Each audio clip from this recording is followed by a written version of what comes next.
Hello, this is Miss Schrader. Today we are going to be talking about the Epic of Gilgamesh. My students, you should get a piece of paper and something to write with so you can take some notes.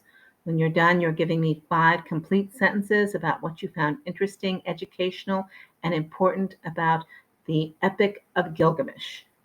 The picture you're looking at is an early picture of him from around 713 to 706 BCE, showing Gilgamesh holding a lion in one hand and a serpent in another. In the story of Gilgamesh, he is often beating animals, beating people because he's a hero. And so these are a couple of the animals that he wins in battle. So the Epic of Gilgamesh is considered to be one of the oldest stories, written stories in the world. And you can see it on this clay text here. It is written in Sumerian, cuneiform version.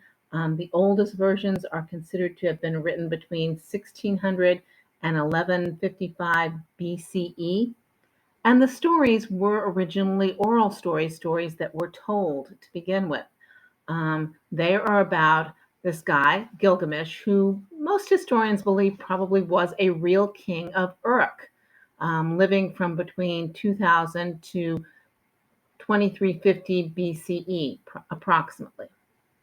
And in time, his story was told as a series of 5 epic poems. Eventually, these were all written down, and we actually have the name of the guy who is known to have written them down. I hope I can say this correctly. Sin Leki Uni Ni was a scribe, and during the period from about 1600 to 1100 BCE, he wrote these down. And it's written in the cuneiform, as you can see, and eventually rediscovered later on. Now, in this piece of sculpture, you can see Gilgamesh in the middle. He is wrestling with a series of animals. He does a lot of that in the stories. This piece is actually considered to be from around 2600 BCE, so it's very old. The name Gilgamesh appears to be Akkadian and means the kinsman is a hero. So he's considered to be somebody's kinsman and he is a hero. In most of the stories, at first Gilgamesh is shown as a king in which he is evil and he's bad to his people. But eventually he develops a friendship with a guy named Enkidu. And at first they start off as enemies fighting each other. Eventually Enkidu becomes Gilgamesh's servant. Eventually they become friends and equals. So here we have a sculpture showing Enkidu. Enkidu is described as the wild man, Enkidu. So often he is sort of half animal, half man, particularly when he starts off. And because at that time Gilgamesh is the evil king, the two of them start fighting and fighting and fighting and fight for weeks and months or something before eventually they come to an understanding together and eventually they go out on a series of adventures. In time, Enkidu gets sick and he tells Gilgamesh that he has had a dream in which he is told that because the two of them have done some evil things, one of them is going to have to die. And Enkidu continues to get ill and eventually he dies. He appears to Gilgamesh after dying and tells him what a horrible place the afterworld is. It's so cold and dark and sad.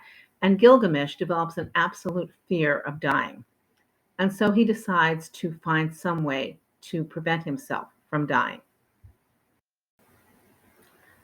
Now, one of the reasons that modern historians like the story of Gilgamesh so much is because it's got a flood in it, like the biblical flood. Uh, it's got 2 different parts to it. One, Gilgamesh apparently needs to survive going through the flood and has to swim and do all kinds of things like that. And then later he goes to visit another survivor of the flood in order to get some advice on how he can find a way to live forever because it's something that's really important to him.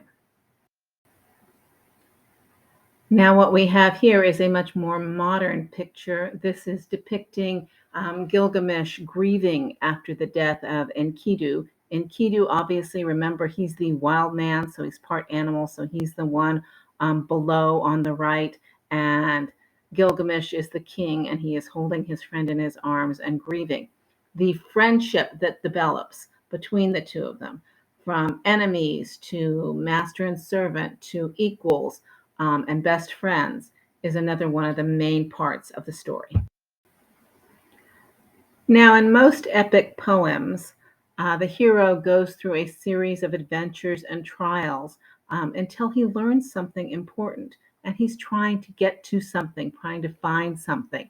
In this case, the first part of the story deals with the development of the friendship between Gilgamesh and Enkidu. The latter part is Gilgamesh trying to find a way to be immortal and never die, eventually learning that he can't, but ironically enough, when he dies, he becomes a god. So he gets to live forever. In 1849, the Library of Ishurbanipal, which is in Nineveh, the Assyrian capital, was excavated. And they found the 12 clay tablets that tell the story of the Epic of Gilgamesh. These are written, as I say, in Sumerian cuneiform, and they were translated in the 1870s by a guy named Austin Henry Layard. And so are able to be read. This particular piece that you're looking at is in the British Museum, and it's actually telling the story about Gilgamesh and the flood. There is reason to believe that the Epic of Gilgamesh actually does affect and was used when writing the epics of the Iliad and the Odyssey several thousand years later. These are Greek stories that we're going to be talking about later. But yeah, there are comparisons, and a lot of people think that the people who told the stories of the Iliad and the Odyssey knew the story of Gilgamesh. Depending on what you study in college, you may be reading a modern English version of Gilgamesh. There are quite a few books on him. Obviously, this one is the most famous one. This is a children's book with lots of vivid pictures about him. So now you've received some basic information about Gilgamesh and the Epic of Gilgamesh. My students, you are giving me 5 sentences about what you found interesting, educational, and important, and I hope you enjoyed this. Thank you.